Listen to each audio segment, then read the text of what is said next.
Bom dia, moçada, tudo bem? Sejam bem-vindos à nossa 14ª aula da nossa disciplina de Administração de Recursos Humanos. E hoje a gente vai dar continuidade àquela visão que a gente teve na última aula em relação às relações trabalhistas, ok? Então, para a gente começar bem o nosso papo hoje, vamos lançar a nossa vinheta.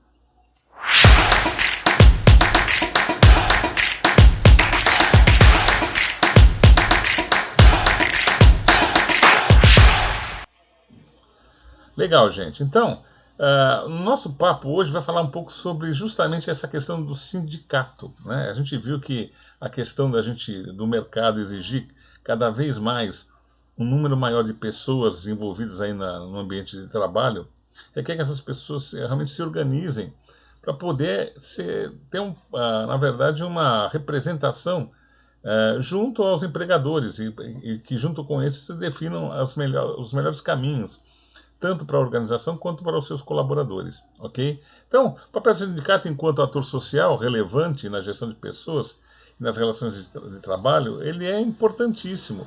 A nível histórico, quando a gente olha, a gente percebe o quanto que a gente evoluiu, na verdade, por causa do sindicato. E também o quanto a gente deixou de evoluir por causa das políticas adotadas pelos sindicatos. Então, há um contexto muito interessante que a gente deve olhar, né, para entender, na verdade, a partir do momento em que a gente deixa a questão técnica das relações de trabalho e passa para a questão política, aí a gente abre um viés enorme, na verdade, que acho que foi a grande derrocada do sindicalismo aqui no Brasil, né? Mas o sindicalismo tem a sua história, né? Então, por quê?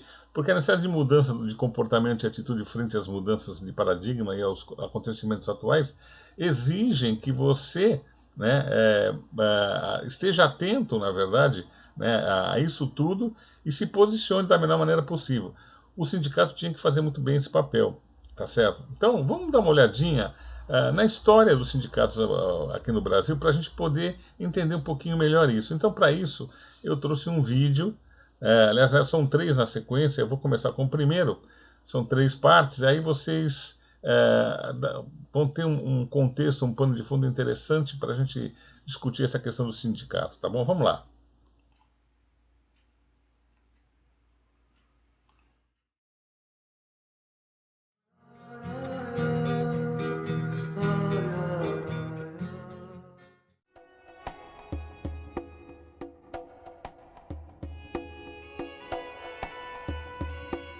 A fogueira improvisada diminui o frio. Faz menos de 10 graus. Nos rostos preocupados, tensão e cansaço. Mais de 100 funcionários de uma grande fábrica de equipamentos industriais, demitidos há 2 meses, montaram um acampamento na frente da empresa, em Diadema, na Grande São Paulo, para evitar a saída de produtos e equipamentos. Eles reclamam não ter recebido qualquer indenização dos ex-patrões, que fecharam as portas depois do cancelamento de um pedido da General Motors americana. Não foi pago nada. Dia 9 simplesmente não apareceu ninguém para fazer uma homologação e nós estamos até hoje sem receber nada, nem fundo de garantia, nada. Nós estamos vivendo hoje de auxílio de alguns amigos, como cesta básica e algum dinheiro que eles dão para a gente poder se manter. Nós estamos proibidos de entrar desse portão para dentro, entendeu? A gente tem que se virar. É isso que está acontecendo. É difícil.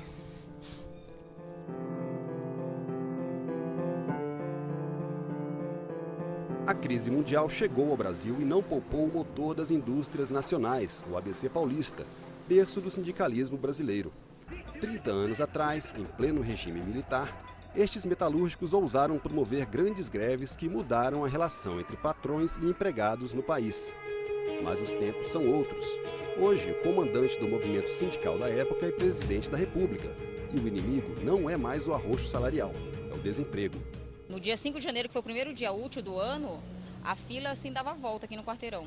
De gente deixando o currículo e procurando emprego, porque a grande maioria foi mandada embora entre as festas. Em tempos de crise econômica, manter o emprego é mais importante que pedir aumento.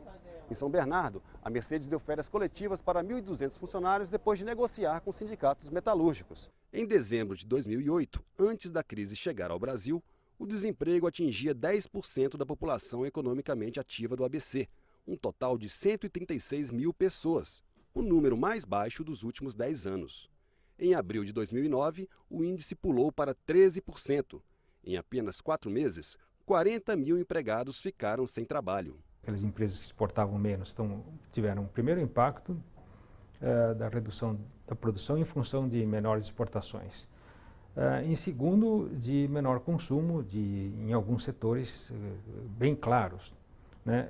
Eu acho que a recessão na indústria de caminhões, por exemplo, é muito significativa, porque na medida em que a fabricação de caminhões reduziu drasticamente, significa que está se transportando menos. Se está se transportando menos é porque está se produzindo menos. A mão de obra no ABC ela se tornou um pouco cara para o empresário. Isso impacta e faz com que nós percamos a concorrência. Desde os anos 80, muitas fábricas deixaram o ABC paulista. Apesar da mão de obra qualificada da região, outros fatores passaram a atrair as empresas, principalmente incentivos fiscais concedidos por alguns estados. E muita gente também atribui essa fuga à ação dos sindicatos. Fugas, inclusive, da Brastemp, que era uma grande indústria, né, que era a porta de entrada de todas as greves, porque a sede dessa indústria ficava ao lado do sindicato dos metalúrgicos. Então, todas as greves começavam pela Brastemp, inclusive a greve de fome do hoje deputado Vicentinho aconteceu na porta da Brastemp. A razão da saída das empresas aqui não era a razão da greve. Você sabe que começou uma guerra fiscal nesse país. E se uma empresa tem um lugar com terreno, 10 anos sem imposto, com todo tipo de apoio, o que a empresa quer é ganhar dinheiro. Então, elas se mudaram, muitas delas, muito mais para ganhar dinheiro do que para outra coisa. Nos anos 90, sim, o ABC sofreu com esse conjunto, né, fiscal e salários mais baixos praticados em outros estados, o deslocamento de plantas ou talvez a não ampliação de investimentos no próprio ABC e abertura de plantas em outros lugares. Né?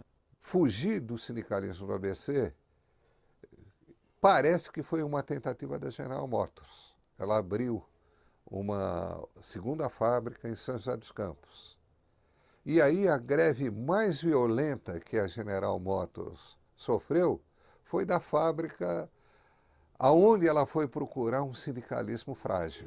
A saída das indústrias e a mecanização se refletiram nos empregos na região que viu nascer o moderno sindicalismo brasileiro. O número de pessoas empregadas no setor industrial caiu de 397 mil para 300 mil entre 1980 e 2000. No mesmo período, dobrou o número de empregados no comércio.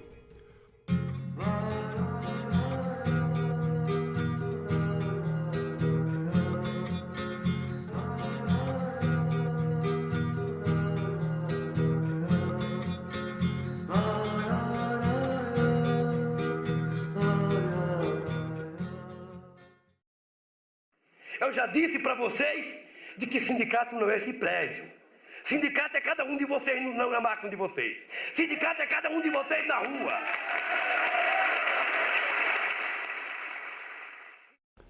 Jornada semanal de 40 horas, 1/3 de férias, participação nos lucros, licença maternidade de 4 meses. Nada disso existia na vida dos trabalhadores no final dos anos 70.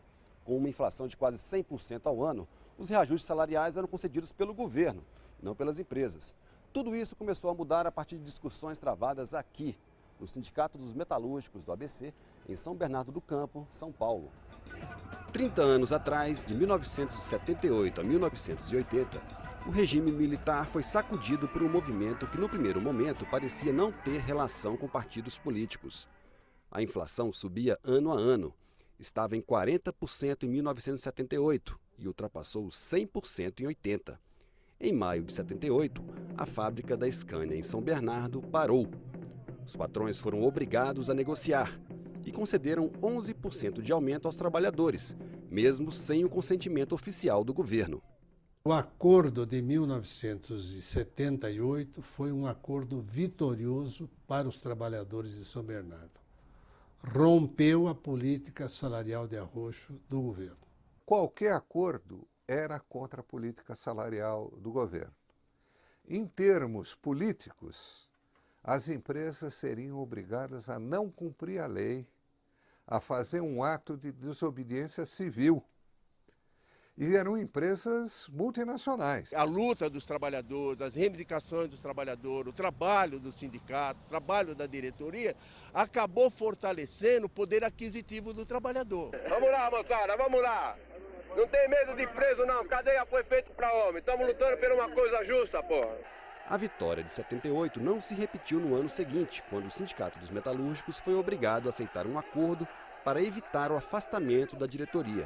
O regime militar e os empresários já viam com desconfiança o movimento. O recuo de 79 provocou a radicalização de 80, quando os trabalhadores pararam as fábricas do principal centro industrial do país por 41 dias. Lula, presidente do sindicato desde 75, foi preso. Com ele, toda a direção do sindicato. A repressão baixou sobre as ruas de São Bernardo.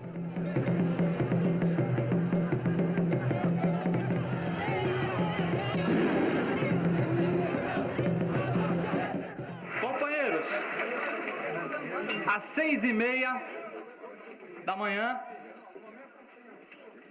8 homens foram buscar o Lula na sua casa. Lula saiu preso, está agora preso no DOPS, em São Paulo.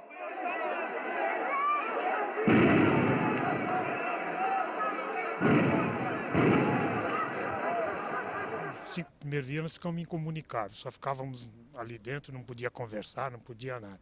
Depois do 5º dia em diante a gente já recebia visita, então a gente ficava sabendo o que estava acontecendo aqui fora. O Lula falou assim: pessoal, nós vamos fazer parte da história desse país, a mudança desse país está aqui agora.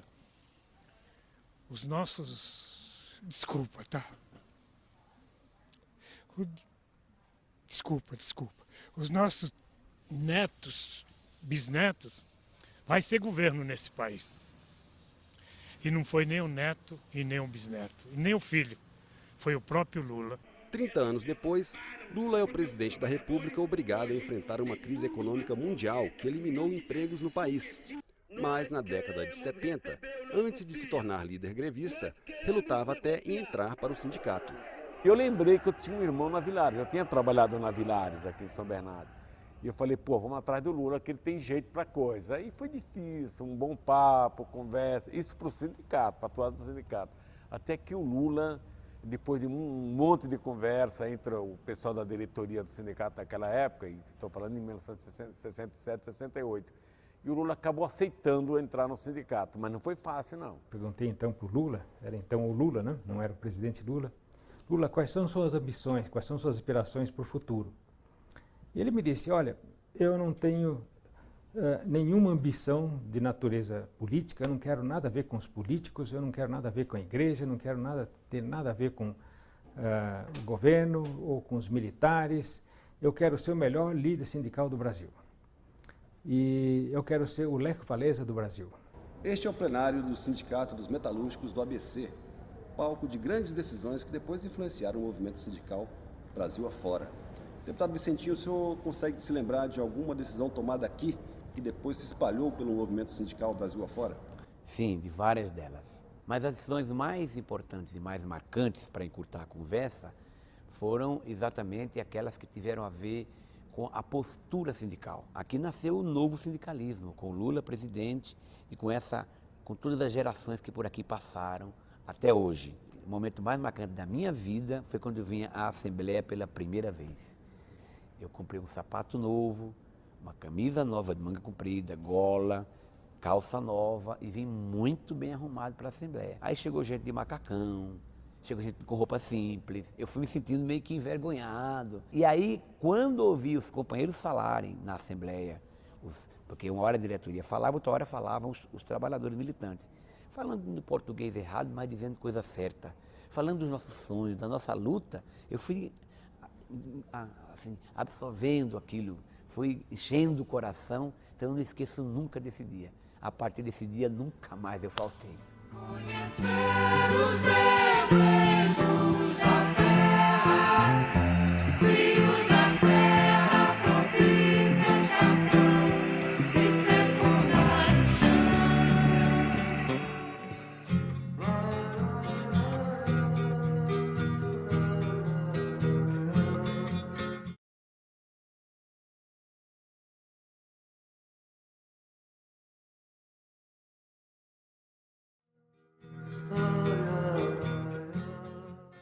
30 anos atrás, em pleno regime militar, Almir Pazianotto era advogado do Sindicato dos Metalúrgicos de São Bernardo, encarregado de lutar nos tribunais pela legalidade do movimento que iria mudar a relação entre operários, empresários e governo.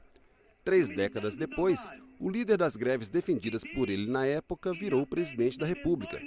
Mas Pazianotto, depois de se tornar o primeiro-ministro do Trabalho da volta da democracia, não viu qualquer avanço no mundo sindical. As centrais sindicais brasileiras deveriam levantar alguns monumentos em homenagem. O primeiro, um monumento, um grande busto de Benito Mussolini, na frente de alguma central, em praça pública, porque foi ele que criou esse modelo corporativo fascista. Um grande busto, uma grande bandeira, um grande obelisco, em homenagem ao imposto sindical. Porque sem o imposto sindical, eles desapareceriam. A meu ver, há uma relação de troca. Eu conservo as organizações sindicais da maneira como elas são, quero ajudá-las, vou isentá-las da prestação de contas, como fez, desse dinheiro que recebe obrigatoriamente, que é um dinheiro público. Em contrapartida, não me dão problemas. O imposto sindical é a principal fonte de sustento dos sindicatos no país. Corresponde a um dia de salário de todos os trabalhadores, sindicalizados ou não. Rendeu 1,6 bilhão de reais em 2008 e é distribuído da seguinte maneira: 60% vão para os sindicatos, 15% para as federações dos trabalhadores, 10% para o Ministério do Trabalho, 10% para as centrais sindicais e 5% para as confederações patronais. A existência do imposto divide os sindicalistas.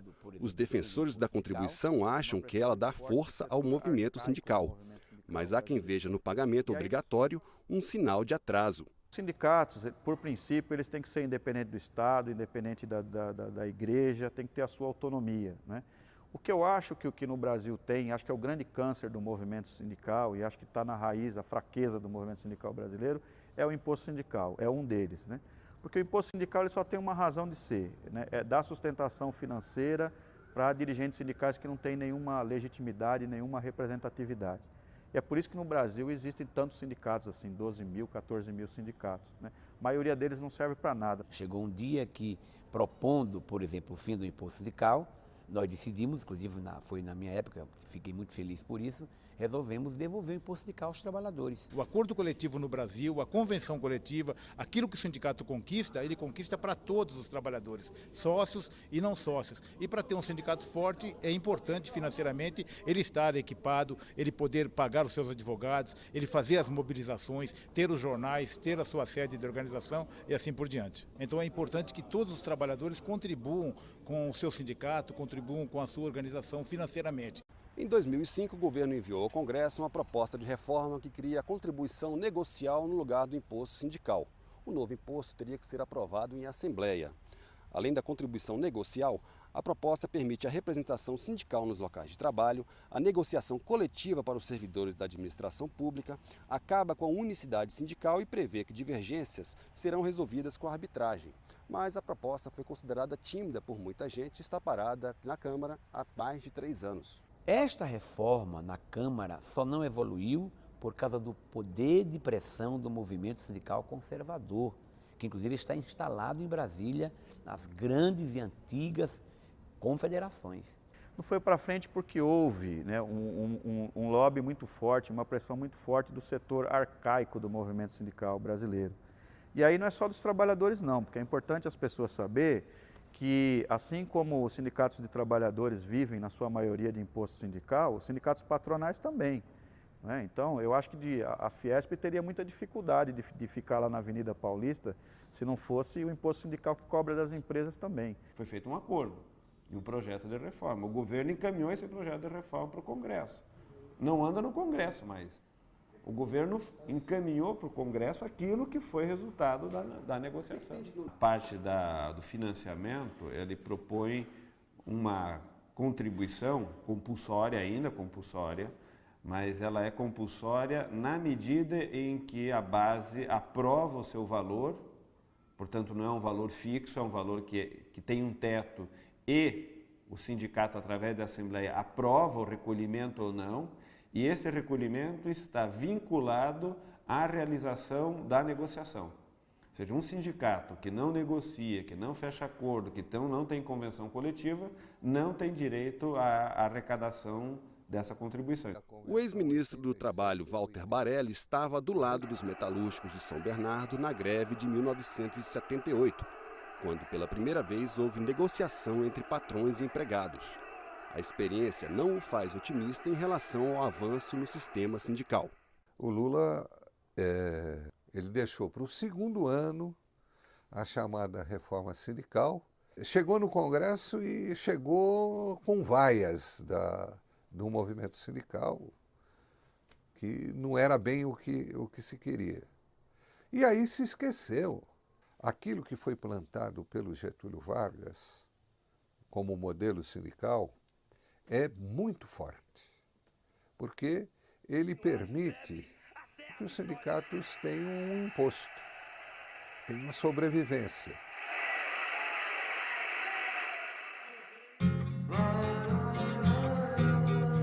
Legal, gente, vamos lá.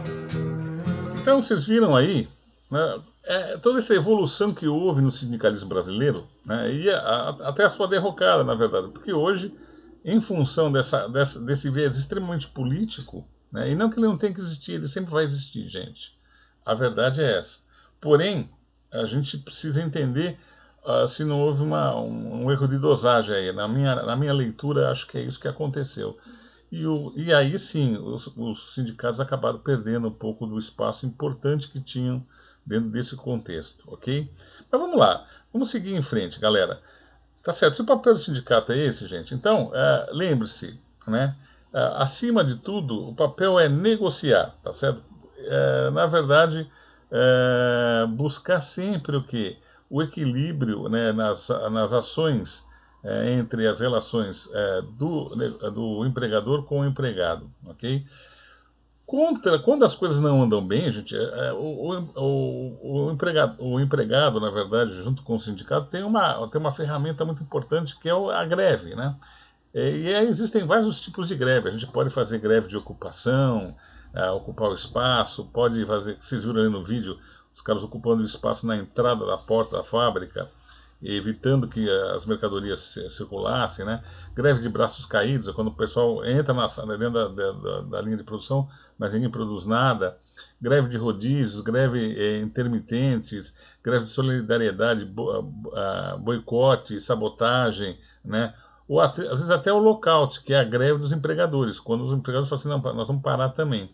Então existe isso também, gente, tá?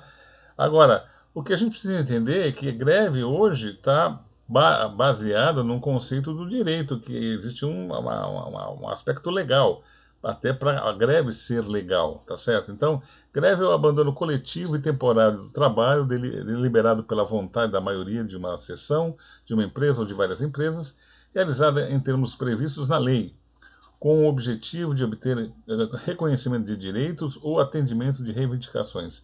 Então, existe toda essa questão, né, desse olhar jurídico, né, para, inclusive, essas relações entre sindicato, empregadores e trabalhadores, tá certo? Então o Estado passou a intervir para proteger o cidadão, porque entende que o trabalhador é o polo mais frágil da relação capital-trabalho. Isso é importante. O que o Estado fez, né, a partir de 1943, como já vocês viram no vídeo, né, da era Vargas, né, o Estado começa a se posicionar. Então, a gente tem a CLT lá em 43 e temos a Constituição Federal em 88, tá certo? Que propõe garantir a dignidade humana, dispondo dos artigos que buscam assegurar a garantia e a inviolabilidade da honra e da imagem do cidadão, tá certo? Isso dentro do ambiente de trabalho. Então, é importante que o direito tenha esse olhar, né? Mas que o direito também possa exercer, né, um olhar sobre esse direito coletivo, tá certo? Então, isso é uma das dos focos, na verdade, do Ministério Público, né, que busca, na verdade, reparar a lesão da dignidade humana, né, foca, né, na relação entre empregado e empregador, né, mas muito, né, na questão do empregador não ferir as leis, né, e os direitos dessa coletividade, tá certo? É responsável pelo ambiente de trabalho e sustentar os mecanismos que protegem o trabalhador. A ideia é essa do direito coletivo. Eu trouxe até um vídeo interessante, né, que eu acho que vocês devem assistir agora aqui, para que a gente possa ver um pouquinho melhor, com mais profundidade, essa questão do direito coletivo. Vamos lá. Bom, pessoal, vamos conversar um pouquinho sobre os princípios do direito coletivo. Antes disso, vale lembrar que o direito do trabalho ele surge, né? Ele nasce para tutela do empregado e não o contrário, né? Ele não surge para tutelar o empregador. No caso do direito coletivo, o que acontece? O empregado e o empregador vão estar em pé de igualdade porque o sindicato ele entra para proteger o empregado. Enquanto no direito individual, o empregado, a balancinha lá, né, do direito do trabalho, o empregado e o empregador não estão em igualdade, né? O empregador ele detém maior força. No direito coletivo, a balança se equilibra porque entra o sindicato representante do trabalhador. Então, com isso, eles vão poder negociar, né, os direitos em pé de igualdade. E aí vai dar origem à convenção coletiva de trabalho ou ao acordo coletivo de trabalho. Mas, para que essas negociações aconteçam, devem estar presentes alguns princípios, né? Antes mesmo, né, dessa negociação, sejam os princípios da própria formação dos sindicatos, sejam os princípios que vão reger aquela negociação. Então, nós temos os princípios que vão assegurar a existência do ser coletivo obreiro, ou seja, o sindicato dos trabalhadores. Por quê? Para que exista negociação, o empregador pode estar sozinho. O empregador não necessariamente tem que estar representado por um sindicato, porque ele já é um ser coletivo. No caso do empregado, não, ele precisa do sindicato para que exista essa negociação. Então, nós temos o princípio da liberdade de associação e o princípio da liberdade sindical. Esse princípio, ele está na base tanto da criação dos sindicatos, né? Os sindicatos são livres aí para se criarem da forma como eles quiserem, desde que respeite, no caso brasileiro, a unicidade sindical, né? Que deve existir um sindicato, né, representante da categoria naquele município, que é a base territorial. E a liberdade sindical, ela é aquela liberdade de filiação, né, também. Ou seja, ninguém é obrigado a se filiar a um sindicato, a pessoa se filia se ela quiser. Então, nós temos algumas cláusulas que vão de encontro, ou seja, não vão aí compactuar com a liberdade de associação e com a liberdade sindical, que são as cláusulas de sindicalização forçada, né, em que se estimula uma sindicalização de forma ilícita, né? Por exemplo, o empregador ele só vai contratar um empregado que seja sindicalizado, né, a um certo sindicato. E as práticas antissindicais que desestimulam a sindicalização, que seria o caso de um empregador que só vai contratar um empregado que não seja sindicalizado. E as garantias que, por sua vez, vão reforçar essa liberdade, porque elas vão garantir, né, a esse dirigente sindical a estabilidade no emprego. Então, ele vai ser estável desde que ele se registre, né, para ser dirigente, até 1 ano depois do fim do seu mandato. E outro caso que é a transferência. Então, se ele é eleito aqui no município de Ribeirão Preto, né, para representar o sindicato do município de Ribeirão Preto, de uma determinada categoria, por exemplo, o Sindicato das Indústrias do município de Ribeirão Preto, ele não pode ser transferido para São Paulo, né? Porque isso impediria aí o exercício do seu mandato. E temos também o princípio da autonomia sindical. O que é o princípio da autonomia sindical? Lembra quando a gente conversou sobre a formação, né, do direito coletivo e a formação dos sindicatos? Os estados, eles que organizavam os sindicatos, inclusive tinha muito a ideia de presença de um membro do Ministério do Trabalho, um membro do Ministério Público. Agora não, né? São os próprios sindicatos que vão se organizar, que vão fazer o seu estatuto, né? Isso que é a liberdade, o princípio da autonomia sindical, é a liberdade de organização. Além disso, a gente tem os princípios que asseguram a existência desse sindicato dos trabalhadores, que é o princípio da interveniência sindical na normatização coletiva, ou seja, para que haja negociação coletiva, para que se elabore a convenção ou acordo coletivo, o sindicato representante dos trabalhadores deve obrigatoriamente participar. Isso está lá no artigo 8º da Constituição Federal. Outro princípio é o da equivalência dos contratantes coletivos. Lembra que a gente conversou? Os sindicatos representantes dos trabalhadores, ele age em pé de igualdade com o empregador nessa negociação. E o princípio da lealdade e da transparência, que nada mais é do que o princípio da boa-fé, ou seja, as duas partes devem agir com boa-fé, não podem fazer um acordo coletivo, por exemplo, né, que é aquele firmado entre os sindicatos dos trabalhadores e o empregador, para simplesmente retirar direitos desse empregado, né? As duas partes têm que agir com boa-fé no sentido de proteção do trabalhador. E, por fim, os princípios que vão reger as relações entre as normas coletivas e as normas estatais. Então, as normas coletivas, que são as convenções e os acordos coletivos, vocês devem se lembrar que elas são fontes do direito do trabalho, né? Que são elaboradas pelas próprias partes. E aí nós temos o princípio da criatividade jurídica da negociação coletiva, ou seja, essas normas elas regem a relação entre as partes enquanto elas estiverem em vigor. Mesmo que exista lei, mesmo que exista Constituição, se a gente tiver um acordo coletivo que preveja horas extras de 70%, ela vai ser aplicada. E o princípio da adequação setorial negociado, que ele foi bem flexibilizado pela reforma trabalhista, por quê? Né?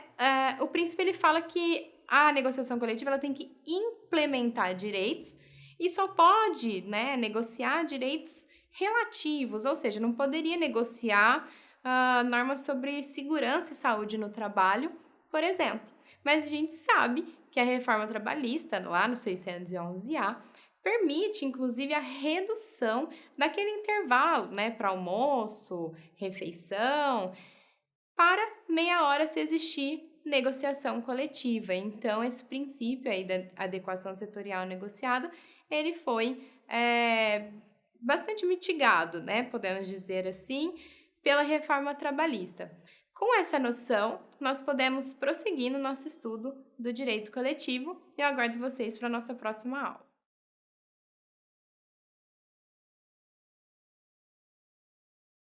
Legal, gente. Então, o que ficou claro para vocês aí? Né, que a questão do direito coletivo ele é importante, mas ele tem um aspecto, gente, que a gente não pode fugir.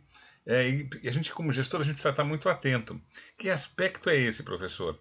Vamos lá. Vamos entender uma coisa, gente. Quando a gente está falando de direito coletivo, a gente está falando também do processo de humanização das relações sociais no trabalho. Então, esse é um baita desafio, né? Deixar cada vez mais as relações sociais adequadas dentro do ambiente de trabalho, né? Dentro de uma normalidade em que todo mundo encara isso como uma coisa positiva, né? Esse é um desafio hércules para qualquer gestora, né? Por quê? Porque, em essência, né, o trabalho já foi considerado como castigo, né? Então, a gente está migrando desse conceito para alguma coisa que fala assim, puxa, é legal a gente vivenciar isso. Então, o ambiente, todo o suporte que a gente precisa dar em termos de humanização, ele é fundamental.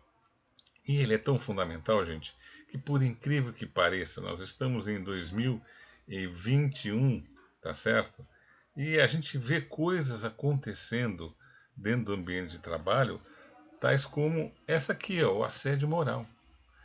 E esse é o assunto da nossa próxima aula, tá bom? Então a gente vai voltar nesse assunto, a preocupação que se tem com todo esse ganho, na verdade, né, do direito para suportar, na verdade, as relações trabalhistas dentro da melhor harmonia possível, né? Mas a gente ainda vê alguns viés enormes e que vai cair no colo de vocês, tá certo? Até porque e muitas vezes vocês serão atores dessa situação. Então é importante a gente ter um cuidado danado, né, e entender, né, os limites que a gente tem, né, cada vez mais, eu diria para vocês, cada vez mais incisivos dentro do ambiente laboral, para que a gente realmente possa ter um ambiente extremamente positivo.